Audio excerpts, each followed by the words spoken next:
آپ نے جناب پارلیمنٹ کو زیر کر لیا, آپ نے الیکشن کمیشن کو زیر کر لیا, آپ نے پیکا آرڈیننس لگا کے صحافیوں کو نہیں زیر کیا, سوسائٹی کو زیر کیا.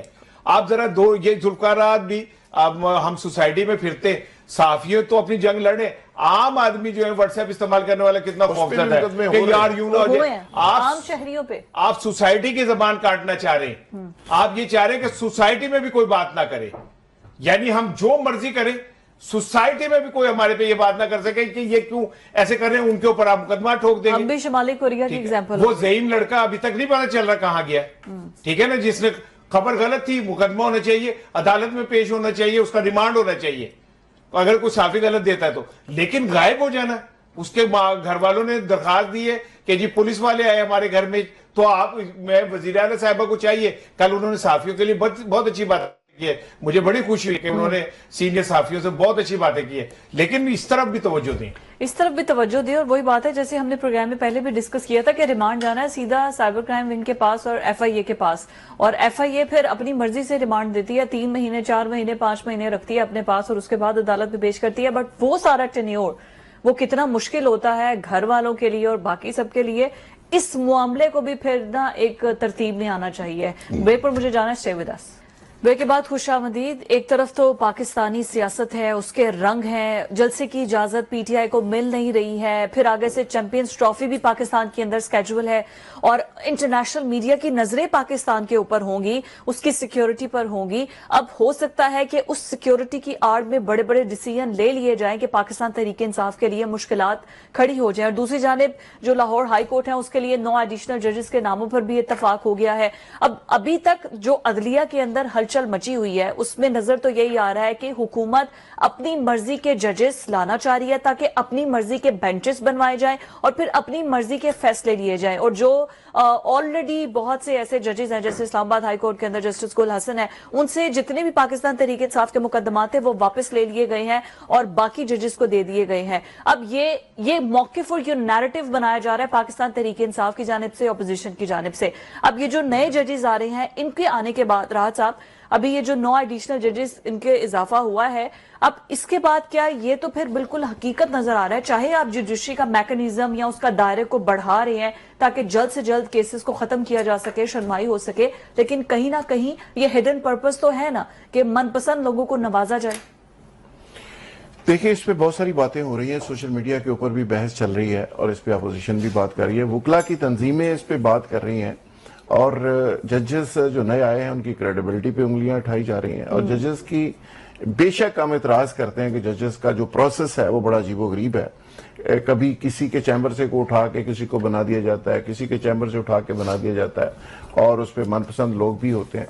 لیکن دوسری طرف آپ دیکھیں کہ اس ملک کے اندر اگر سپاہی بھی بھرتی ہونا ہے, ایک سکول ٹیچر بھی ہونا, اس کا ایک میکنزم ہے. Even A S I level پہ اور جو ایس ایس ٹی ٹیچر ہیں وہ پی سی ایس میں انہوں نے بھیج دیا, پبلک سروس کمیشن کے بغیر وہ ہو ہی نہیں سکتے. اب ججز ہیں جنہوں نے انصاف دینا ہے, جنہوں نے پورا نظام چلانا ہے, ملک چلانا ہے, پریشر فیس کرنا ہے اور مشکل سے مشکل فیصلے کرنے ہیں, دہشت گردوں کے خلاف بھی کرنے ہیں, معاشی دہشت گردوں کے خلاف بھی کرنے ہیں, اور سیاسی دہشت گردوں کے خلاف بھی کرنے ہیں. اور وہاں پہ کتنا بڑا کریکٹر چاہیے, آپ سوچ لیں, پوری دنیا میں اس چیز پہ بڑا فوکس ہوتا ہے کہ بڑے کریکٹر والے لوگ, بڑے تگڑے لوگ چاہیے ہوتے ہیں. یہاں پہ وہ معاملہ اتنا ہی ویک ہے, اور اس پہ ظاہر ہے میرے سمیت کوئی بھی اس عمل کو ڈیفینڈ نہیں کر سکتا جس طرح سے یہ سارے لوگوں کو لیا جا رہا ہے. اور اب فلاں کے کیس اٹھا کے فلاں کو دے دیے, فلاں کے اٹھا کے فلاں کو دے دیے. اسلام آباد میں ایک اور میں نے خود بھی کل کہا کہ یہ سارا کچھ جو ہو رہا ہے آئین کے اندر رہ کے ہو رہا ہے. ہاں. یعنی ایگزیکٹو یہ سمجھ رہی ہے کہ جی یہ میرے اختیار ہے, میں اختیار کو استعمال کر رہا ہوں. لیکن کچھ اختیارات ایسے ہوتے ہیں جو مورلی آپ نے نہیں کرنے ہوتے. مثال کے طور پہ عمران خان کو میں ہمیشہ سے یہ کہتا ہوں کہ یار وہ گھڑی ایک گفٹ ملا تھا, لیکن مورلی ہمارے سسٹم میں اس کو برا سمجھا جاتا ہے, ان کو نہیں بیچنی چاہیے تھی. لیکن قانونی طور پہ اگر دیکھا جائے وہ کہتے ہیں یار قانونی طور پہ میں بیچ سکتا تھا, کیا ایشو ہے اس پہ. اس پہ یہ ایشو تھا کہ انہوں نے ڈکلیئر نہیں کیا اپنے ایسٹس پہ. لیکن کچھ چیزیں موریلٹی میں ہوتی ہیں ہمارے سوسائٹی کے اندر. ابھی یہ ججز والا معاملہ, ججز کا معاملہ اختیار بے شک آپ کے پاس ہے, لیکن محسن اختر کیانی, جسٹس حسن اورنگزیب, یہ دونوں ججز وہ ہیں جو ایک کریڈیبلٹی والے ججز ہیں اسلام آباد ہائی کورٹ کے اندر.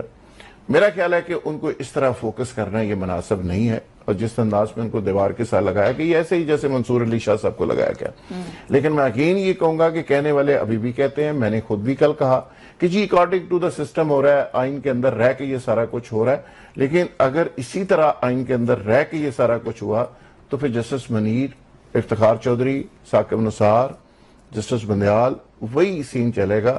یہ نیا سمجھ لیں کہ جوڈیشری کے اندر نیا کوئی افتخار چودھری، جسٹس ثاقب نثار اور بندیال اور اسی طرح کی چیزیں ریپیٹ ہوں گی، اور آنے والے دنوں میں جو لوگ سپریم کورٹ پہ یا باقی کورٹس کے اوپر نظریں گاڑ کے بیٹھے ہوئے ہیں کہ وہاں سے بہت زیادہ انصاف ملے گا، میرا خیال ہے ان کو آج سے ہی یہ فیصلہ کر لینا چاہیے کہ شاید ان کو اس طرح ان کی خواہشیں پوری نہ ہوں۔ بالکل ٹھیک ہو گیا۔ کچھ سینئر وکلا کے نام بھی زیر بحث ہے، تقریباً 45 کے قریب ہیں، اور 10 کے قریب جو دیگر ڈسٹرکٹ ججز ہیں ان کی بھی ترقیاں ہونی ہیں۔ میکنزم کیوں ہمارے یہاں پر کوئی ایسا واضح نہیں ہے کہ بھئی پتہ چل سکے؟ اب جیسے سپریم کورٹ میں ہے نا، پہلے تک تو یہ تھا کہ سینیورٹی کی بنیاد پر جو نیا چیف جسٹس ہے اس کو بھی چینج کر دیا جسٹس منصور علی شاہ کا راستہ روکنے کے لیے۔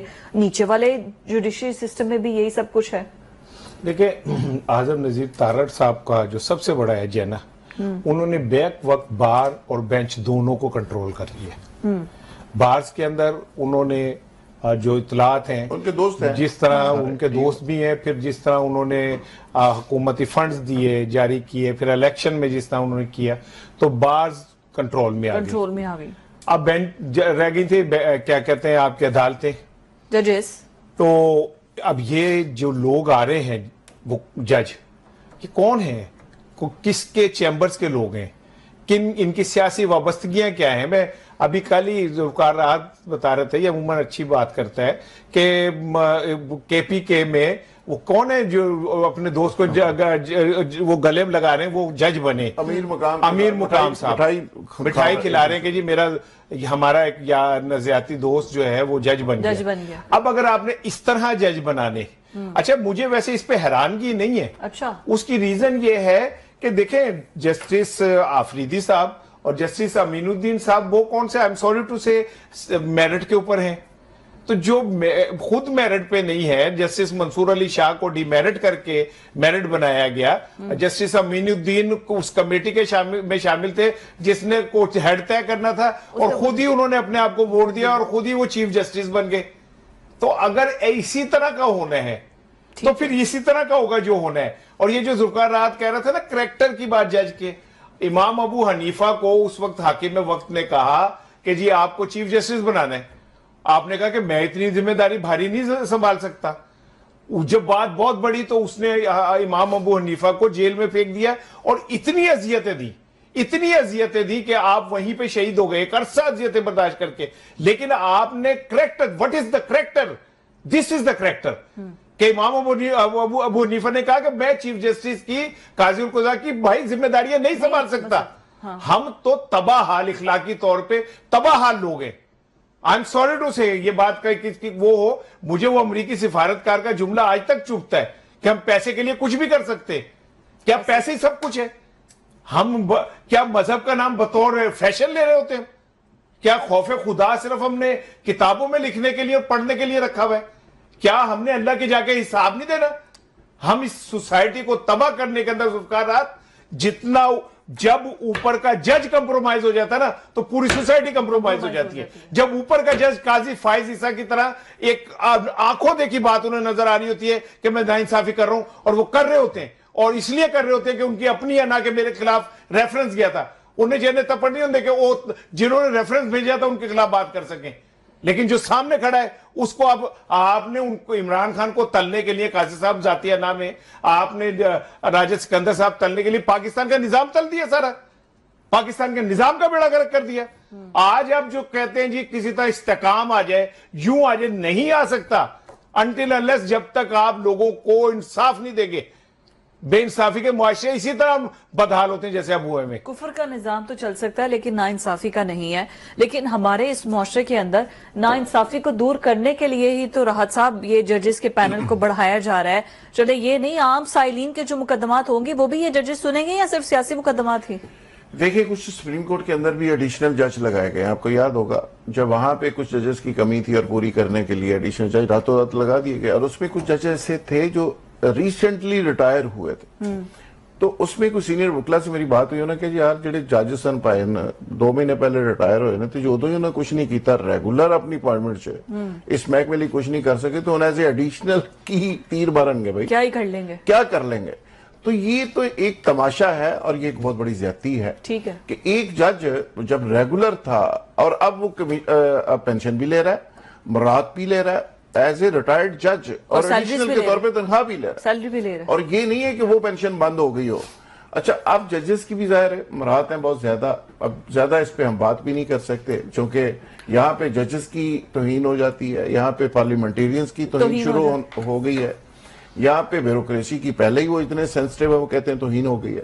یہاں پہ کون سا محکمہ ایسا جس کی توہین نہیں ہوتی اگر نہیں ہوتی تو اس ملک کے عام آدمی کی کوئی توہین نہیں. عام آدمی کی توہین کے لیے تو لے کے آئے ہیں پیکٹ. عام آدمی بیچارہ نہ اس کا کوئی استحقاق ہے نہ اس کی کوئی عزت ہے نہ اس کی کوئی توہین ہے. یعنی جس قوم کے ووٹ کی بنیاد کے اوپر حکومت بنتی ہے اس قوم کی کوئی عزت نہیں اور جو ووٹ دے کے جن کو وہ عزت دے کے بناتے ہیں ان کی توہین ہو جاتی ہے.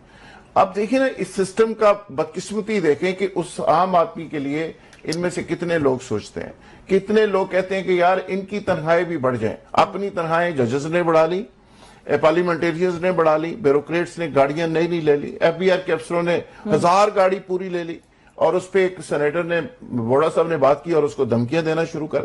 اب اس طرح کے اگر حالات کے اندر عوام کو مزید پیسیں گے ویسے بڑی بات ہے عوام کی ووڑا صاحب کو بھی دھمکیاں مل رہی ہیں نا عوام کو تباہ اور برباد کریں گے. یعنی ان کا آپ سمجھ لیں کہ بیچاروں کی ہڈیاں رہ گئی ہیں اور اس کا بھی سوپ بنا کے یہ اشرافیہ پی رہی ہے ان بیچاروں کی تو ہڈیاں تک نوچ لی گئی. اچھا ویسے بڑے افسوس کی بات ہے کہ ہم لوگ اپنے انصاف کے جوڈیشل سسٹم کو ہم اس پر کوئی پازیٹیو قسم کی تنقید نہیں کر رہے اس گندے سسٹم کو ہم بے نقاب کر رہے ہیں اور یہ کہتے ہوئے یہ سب کچھ بتاتے ہوئے ہمیں خود شرمندگی ہو رہی ہے. یہ ہمارا نظام انصاف ہے. دیکھیں میں ذرا نا تھوڑی سی ہٹ کے ایک بات کر رہا ہوں. یہ جو پنجاب میں چل رہا ہے آپریشن تجاوزات کے خلاف بہت اچھی بات ہے لیکن کبھی آپ دیکھیں کہ یار وہ پھل کی ریڑھی والوں کو آپ جیسے ریڑھیاں الٹا دیتے ہیں اور ان کے پھلوں کو ضائع کر دیتے ہیں.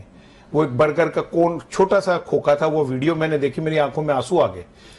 پہلے اسے مارا پھر اس کے کھوکے کو الٹایا پھر اس کو بالکل تو یار بھائی تم کیا چاہ رہے ہو یار. یہ جو 2 روٹیاں کما لیتے ہیں اس طرح کھڑے ہو کے ریڑھی لگا میں تجاوزات کے حق میں نہیں ہوں ان کو جگہ لیکن یار آپ ان کے ساتھ کیا ظلم کر رہے ہو. کبھی آپ سوچتے ہو کہ جس ریڑھی والے کی آپ ریڑھی الٹا دے تو اس کی کل جمع پونجی ہے وہ 2 3 4 5 درجن کنو ہی اس کی جمع پونجی ہے. تم تجاوزات کرو فارم 45 کے اوپر جا کے ایک شیڈ لگاؤ قبضہ گروپ کا اور 47 کا جا کے دکانیں بنا لو ٹھیک ہے. اس کے اوپر آپ وزارتوں کے پلازے بنا دو اس کے اوپر آپ جناب علی طاقتور انداز کے اندر تم اس کے اوپر اپنے وہ کیموفلاج کر دو ہر چیز کو تو وہ تجاوزات نہیں ہے. سیاسی تجاوزات نہیں ہے جمہوری تجاوزات نہیں ہے آئین کی تجاوزات نہیں ہے. ایک ریڑھی والا تجاوز کر رہے آپ. میں پھر کہتا ہوں نا دیکھیں مریم صاحب وہ بہت اچھا کام کری ہیں لیکن 180 ماڈل ٹاؤن کے سامنے جو پارک ہے بچوں کا کھیل کا گراؤنڈ تھا وہ چینج ہو گیا وہ ہے اب 180 کے آنے والے مہمانوں کے لیے پارکنگ کے لیے تو وہ تجاوزات ختم کر دیں. آپ بھی میں خوش ہوں گا تالیاں ماروں گا اگلے پروگرام میں بات کروں گا. صاحب ایوان عدل کے باہر بھی جس دن موٹر سائیکلیں ختم ہو گئی گاڑیاں سڑک سے اٹھا لی گئیں تو میں سمجھوں گا کہ تجاوزات کا مقصد پورا. ایک جملہ آپ کو کون حق دیتا ہے کہ آپ کھڑی ہوئی موٹر سائیکلوں کو سوئے مار کے ان کے ٹائر پھاڑو. نہیں ایوان عدل کے باہر سے خالی کرائے نا سڑک. نہیں سوئے مار کے آپ ٹائر پھاڑتے ہو کیوں پھاڑتے ہو بھائی. اس کا نقصان بھی علیحدہ ہوگا. اور دوسرا یہ جو آپ نے ابھی بات کیا نا پنجاب کی کیبنٹ میں 10 نئی وزارتوں کا اضافہ ہونے جا رہا ہے باقاعدہ طور پر منظوری دے دی ہے. میں نے کہا یہ خبر بھی میں شیئر کرتی جاؤں کہ 10 نئی وزارتیں آئیں گی 10 نئے وزیر آئیں گے ان کی مراعات ہوگی ان کی تنخواہیں ہوں گی ان کا پروٹوکول ہوگا ان کا اسکواڈ ہوگا. یہ سب کچھ اس غریب عوام کے پیسوں سے دیا جائے گا. مجھے بریک پر جانا ہے اسٹے ود اس. کل کی یہ خبر تھی کہ ڈونلڈ ٹرمپ نے یہ کہا ہے کہ جنگ بندی تو ہم نے کروا دی ہے غزہ کے معاملے پر لیکن وہ جو غزہ پٹی ہے جس کو دوبارہ سے آباد کرنا ہے اس کا کنٹرول نہ تو فلسطین کے پاس ہوگا اور نہ ہی اسرائیل کے پاس ہوگا، بلکہ اس کا کنٹرول جو ہے وہ امریکہ کو دے دیا جائے، جس پر تقریباً دنیا کے تمام ہی ممالک نے کہہ دیا تھا کہ ایسا امپاسبل ہے، یہ بالکل غلط ہے، یہ فلسطینیوں کے حقوق کو سلب کرنے کی کوشش ہے۔ لیکن بلاخر اتنی غیرت دلائی گئی پاکستانی میڈیا کی جانب سے پاکستانی حکومت کو، فارن منسٹری کو، کہ پاکستان بھی اس پر اپنا کوئی موقف دے دے، کیونکہ باقی تمام دنیا کے غیر مسلم ممالک اس پر بول اٹھے ہیں، چائنا اس پر بول اٹھا ہے، تو پھر بلاخر پاکستان کی جانب سے بھی جو ہے وہ یہ دے دیا گیا کہ یہ زیادتی ہے، ہم اس کو نہیں مانتے ہیں۔ راحت صاحب، پاکستان جیسی پتہ نہیں جتنی غیرت مند قوم ہم ہیں، ہماری حکومتیں بھی اتنی غیرت مند ہوں تو شاید ابھی یہ مسئلہ حل ہو گیا ہو تمام اسلامی ممالک کی۔ اگر حکومتیں بھی اتنی غیرت والی ہوتی تو پھر شاید یہ مسئلہ حل ہو گیا ہوتا۔ دیکھیں جی، پوری دنیا کے میں بسنے والے جو مسلمان ہیں وہ پاکستان کی طرف امید بری نظروں سے دیکھتے ہیں، اور کل ہی میں پڑھ رہا تھا کہ کشمیر کا بھی ابھی 5 فروری ہم نے منایا۔ ہاں جی۔ تو کسی دوست نے شیئر کیا کہ بھائی جان تسی بڑے جذباتی ہوئے سو پروگرام چ، تانوں پتہ کشمیر دے اندر ڈالر کنے دا؟ میں کہ انہوں نے کہا جی 81 روپے دا، تو تاڑے کو کنا 278 روپے دا۔ تو انہوں نے کہا تاڑا خیال ہے کہ پھر بھی وہ دوزخ چھڑ کے جنت چاہ جائے۔ اور لمبی لسٹ اس نے بتائی کہ وہاں پہ کیا ہو رہا ہے۔ سو کچھ فیکٹس ہیں، کچھ گراؤنڈ ریئلٹیز ہیں، اور جس طرح رانا صاحب بھی ہمیشہ ہی کہتے ہیں کہ جو بیگرز ہوتے ہیں، پرائم منسٹر بھی خیر کہتے ہیں، تو اب سچویشن یہ ہے کہ جو بیچارے ضرورت مند ہوتے ہیں وہ کتنے کو غیرت مند ہو سکتے ہیں؟ اب بار بار غیرت مندی کی بات کرتی ہیں۔ صحیح بات۔ تو ہمیں بہت ساری ضرورتیں ہوتی ہیں امریکہ سے بھی، ہر جگہ سے، لیکن اسرائیل کا جو ایشو، جو غزہ کا ایشو، جو فلسطین کا ایشو ہے، یہ ہمارا ظاہر معاشی مسئلے سے ہٹ کے ہمارا ایمانی مسئلہ ہے۔ لپ سروس بھی تو کر سکتے ہیں، ایمانی مسئلہ ہے، اس سے ہم کسی طرح کمپرومائز نہیں کر سکتے۔ آج تک 77 سال تک ہم اس کو کھینچ کے یہاں تک لائے ہیں، جیسے کشمیر کے معاملے کو بیان کیا تک ہی صحیح، لیکن کھینچ کے ہم لے آئے یہاں تک۔ تو یہ وہ معاملہ جس پہ پاکستان کی قوم کمپرومائز نہیں کر سکتی۔ جو کل رانا صاحب نے بات کی کہ وہ کون سا ملک تھا، اور ایم بی ایس کی طرف سے جب بات آئی کہ اسرائیل کو تسلیم کرنے جا رہے ہیں 2 بڑے اسلامی ممالک، تو اس میں کیا ہوا کہ ایک اللہ کا نظام ہے کہ وہاں پہ حماس کھڑی ہو گئی، حماس کھڑی ہونے کے بعد پوری دنیا کے اندر جو مسلمان ہیں وہ حماس کے ساتھ کھڑے ہو گئے، تو پوری دنیا کے جو مسلمان حکمران تھے وہ بھی ڈیفنسو پوزیشن پہ چلے گئے۔ یعنی ایم بی ایس اگر کچھ کرنا بھی چاہ رہے تھے وہ نہیں کر سکے، پاکستان کے اندر کوئی لوگ کرنا بھی چاہ رہے تھے وہ نہیں کر سکے، چونکہ پبلک کھڑی ہو گئی، ایک سینٹیمنٹ ایسا آ گیا، تو وہ چیزیں جس طرح کرنا چاہ رہے تھے وہ نہیں کر سکے۔ اب ٹرمپ کی باری آ گئی، ٹرمپ نے بڑے جذباتی انداز میں پہلے دن سے اس معاملے کو لیا ہوا ہے۔ پہلے تو انہوں نے کہا جی میں جنگ بندی کرا دی، اور پھر کہتے ہیں کہ جی وہ کہتا ہے جی نوبل انعام بھی مجھے ملنا چاہیے کہ میں نے تو پورا خطہ ہی پورا من کر دیا۔ لیکن اب جو بریک گیم وہ کر رہا ہے وہ یہ ہے کہ وہ اسرائیل کا ہی ایک ہرکارے کے طور پہ، ایک نمائندے کے طور پہ، ایک ٹول کے طور پہ استعمال ہو رہا ہے، اور وہ جگہ خالی کرا کے اسرائیل کو گفٹ کرنا چاہ رہا ہے، اور جو ان کا درینہ خواب ہے توسیع پسندی کا اسرائیل کا، اس کو پورا کرنے کے لیے دن رات ایک کر رہا ہے۔ اور میں پہلے بھی کہتا رہا ہوں اور آج بھی کہہ رہا ہوں، پوری ذمہ داری سے کہہ رہا ہوں، جن لوگوں کا کوئی مطالعہ اور حالات پہ نظر ہے انٹرنیشنل پہ، وہ سب کو پتہ ہے کہ اسرائیل کس کا بغل بچہ ہے، اور امریکہ اس کو کیوں سپورٹ کرتا ہے، اور وہ امریکہ کا برین بھی ہے، اور ساری معیشت امریکہ کی وہ کنٹرول کرتے ہیں۔ وہاں پہ جوش بیٹھے ہیں، بڑے بڑے اداروں کے اندر وہ بیٹھے، بالکل ایسے ہی۔ تو ٹرمپ کیسے ان کی زبان نہیں بولے گا؟ لیکن سوال یہ، ٹرمپ تو اپنے مفاد کی بات کر رہا ہے، ہمیں بھی تو اپنا ایمان اور اپنا مفاد دیکھنا۔ کل جب ان کی یہ ملاقات ہوئی ہے، آپ نے نوٹ کیا کہ ٹرمپ نے جو ہے وہ اسرائیلی جھنڈے کی ٹائی پہنی ہوئی تھی، اور جو نتن یاہو تھا اس نے امریکن جھنڈے کی ٹائی پہنی ہوئی تھی۔ تو ایک میسج تھا نا، یا ایگزیکٹلی، اسی سے ہمیں کلیئر ہو جانا چاہیے کہ ان کے مائنڈ الائک نہیں۔ وہ اگلی پریس کانفرنس میں آپ دیکھیے گا پی ٹی آئی کا جھنڈا پہنے، سبز رنگ کے کوئی وہ جیکٹ ویکٹ بھی پہنیں گے، اور وہ تھوڑی دنوں کی بات ہے۔ میں آپ کو جو ہے نا ایک بڑی امپورٹنٹ بریکنگ دینے لگا ہوں جی، کہ یہ معاملات طے ہو گئے، اور انشاءاللہ ٹرمپ جو ہے وہ اب ہماری بولی بولے گا۔ بلاول بھٹو صاحب نے بہت پیسے دے کے ناشتے میں شرکت کی ہے ٹرمپ کے، کل انہوں نے بھاری قیمت ادا کر کے ایک میز کے پیسے دیے پورے، پتہ نہیں $10,000 کے کتنے، تو ایگزیکٹ نہیں مجھے پتا، ہزاروں کی بات نہیں، ملین نہ گل بندی ہے، غریب آدمی ہے نا، میری اوقات ہی نہیں ہے، لیکن ایسا تو بات جا ہی نہیں سکتا۔ تو میرے کو آپ مجھے کبھی کہو نا زندگی میں کیا کھانا ہے، میں کہوں گا مجھے پیزا اور تھوڑا سا وہ کھلا دو، میری اوقات اتنی۔ $10 ملین کے باوجود فوٹو بنی ہے کہ نہیں؟ نہیں، میں عرض کر رہا ہوں کہ دیکھیں کیسی قوم ہے. بلاول صاحب وہاں امریکہ کے ناشتے میں پیسے خرچ کے چلے گئے, ان کے ابو چین چلے گئے جی, ٹھیک ہے, یعنی ایک طرف وہ بیٹا امریکہ کے ساتھ جفیاں کر رہے ہیں اور والد صاحب چین جا کے چینی ان کے ساتھ کر رہے ہیں. یہ ہوتی ہے ڈپلومیسی ہے, یہی تو ڈپلومیسی. یہ دیکھیں نا, اس کو کہتے ہیں ڈپلومیسی. ایک جیب میں امریکہ, دوسرے میں چائنا. ہاں, پر یہ پھٹی ہے. اچھا, وہ کیا کہتے ہیں, اصل چیز جو ہے وہ یہ ہے کہ دیکھیں, جب مسلم حکمران, آپ تو بڑے وزیر خارجہ تھے نا پاکستان کے, آپ کو کیا ضرورت تھی پیسے دے کے اور اس کے ناشتے میں جا کے بیٹھنے کی؟ ایڈی کیڑا کمپلیکس ہے تھوڑا, احساس کمتری کون سا ہے کہ آپ کو پیسے دے کے آپ ناشتے میں جا کے بیٹھے؟ آپ ذوالفقار علی بھٹو کے نواسے ہو یار, جس کو ذوالفقار علی بھٹو کو جب سیر کرنے ٹوین ٹاور کے اوپر لے کے گئے تو انہوں نے کہا کہ کیسا محسوس کر رہے ہیں, وہ سمجھتے ہیں کہ امپریس ہوگا. تو ذوالفقار علی بھٹو نے کہا کہ مجھے ایسا لگ رہا ہے کہ امریکہ میرے قدموں کے نیچے ہے. آپ ان کے نواسے ہو اور آپ وہاں جا کے بیٹھ گئے. دوسری طرف وہ چلے گئے. یہ دیکھیں, جب تک امریکہ ہے نا اور امریکہ کی طاقت ہے اور ہمارے اندر بزدلی کوٹ کے بھری ہو. ایک جنگل میں جمہوریت تھی اور اس کا جو تھا نا بادشاہ شیر, وہ ٹرمپ جیسا تھا, تو اس نے ایک شکار کیا, سامنے لومڑی شومڑی بیٹھے, انہوں نے کہا یہ دیکھیں میں نے 3 حصے کیے ہیں, جمہوریت ہے اس جنگل میں, اس کے مطابق حصے ہوں گے. ایک حصہ اس لیے کہ میں بادشاہ ہوں, اور دوسرے اس لیے کہ میں نے کیا ہے, اور تیسرے کسی جرأت ہے لا کے دکھا دے. ٹھیک ہے نا, تو جمہوریت دنیا میں ایسے ہی چلتی ہے کہ ٹرمپ آج جو کہہ رہا ہے وہ کر کے دکھا دے گا, کیونکہ ہم اسے چیلنج کر ہی نہیں سکتے, ہماری اتنی اوقات ہی نہیں ہے. ہم کہتے ہیں یہ ہمارا مائی باپ ہے, ہم وینٹیلیٹر پہ پڑی ہوئی قوم ہے, اس سے ہمیں آکسیجن ملتی ہے. تو پوری دنیا اگر اس طرح چل رہی ہے اور مسلم حکمران اب وہ جا کے ملنے لگا ہے وہ بھارتی صدر سے, لیکن جنہوں نے مقابلہ کرنا ہوتا ہے, انہوں نے ٹروڈو نے کیا نا, انہوں نے ٹیکس عائد کیا ہے کینیڈا کے اوپر, اس نے جواباً ڈبل ٹیکس عائد کیا ہے ٹرمپ کے اوپر. اور دوسرا پھر آپ دیکھیں جرمنی نے آگے سے جواب دیا ہے, چائنا نے جواب دیا ہے, چائنا کے جتنا اس نے ٹیکس عائد کیا ہے انہوں نے ڈبل واپس جواب دیا ہے. اور پھر جو ڈیپ سیک نے کر دیا, پاکستان کی بات کر رہے ہیں, مطلب کدھر آپ چلے گئے ہیں؟ پھر میں کوئی سخت جملہ بول دوں, جنہوں نے کرنا ہوتا ہے وہ چھوٹے ممالک بھی وہ پرواہ نہیں کرتے, پھر وہ جواب پورا دیتے ہیں, پورا جواب. دیکھیں جو قومیں ہوتی ہیں نا وہ غیرت پہ اپنا پہرا دیتی ہیں اور اس کی قیمت دیتی ہیں. ٹھیک ہے نا, ایران پہ کتنی پابندیاں لگی ہیں, ابھی تک لگی ہوئی ہیں نا ایران کے اوپر, اور وہ کھڑے نا اپنے پیروں پہ.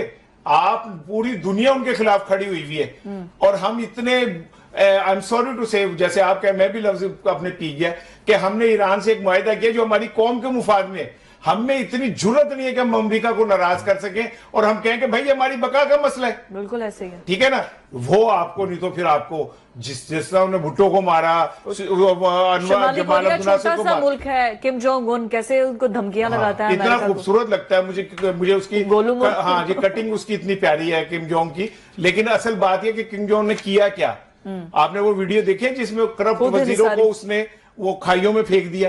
بھائی قومیں پھر ایسے بنتی ہے, ایسے تھوڑی بنتی ہے کہ چین جو گیا نا وفد. اب ذرا سنیے گا ذوالفقار صاحب, اس میں ڈاکٹر عاصم صاحب ہیں جن پہ 500 ارب روپے کا الزام ہے گبن کا. اچھا, اس میں جناب آصف علی زرداری ہیں جسے نواز شریف صاحب نے مسٹر 10% قرار دیا تھا. اس کے اندر جناب اسحاق ڈار صاحب ہیں جنہوں نے اعتراف کیا تھا, ایفیڈیوٹ لکھا تھا کہ میں منی لانڈرنگ کرتا ہوں شریف فیملی کے نام پہ. یہ ہمارے فیسز ہیں ماشاءاللہ, میں تو کہہ رہا ہوں سبحان اللہ, بلکہ انا للہ. محسن نقوی پر تو کوئی کے اوپر بعد میں لکھا جائے گا نا, نہیں, ان پہ کوئی ایسی بات نہیں ہے, اور نہ ابھی تک سی ایم رہے ہیں, ابھی تک کچھ ایسا رہا ہے, کچھ بھی ایسا نہیں رہا ہے. اینی ویز زبردست مینیجر محسن صاحب کو بھجوا دینا کلپ اس کا بچہ. لیکن شکر ہے کہ آپ چائنیز کو یہ انگلش میں یا ویسے نہیں کر رہے, اب اس کا کوئی مطلب نکال کے پتہ نہ چل جائے کون کون وہاں پر گیا ہوا ہے, ان پر کتنے کتنے کیسز چل رہے ہیں. یہ کلپ ان تک پہنچ گیا تو ان کی وہاں پر بڑی انسلٹ ہو جانی ہے. کلپ پہلے آ چکا ہمارے پاس, چین سے کلپ بالکل ٹھیک ہو گیا. اینی ویز ناظرین, آج کے پروگرام سے اتنا ہی, اللہ حافظ.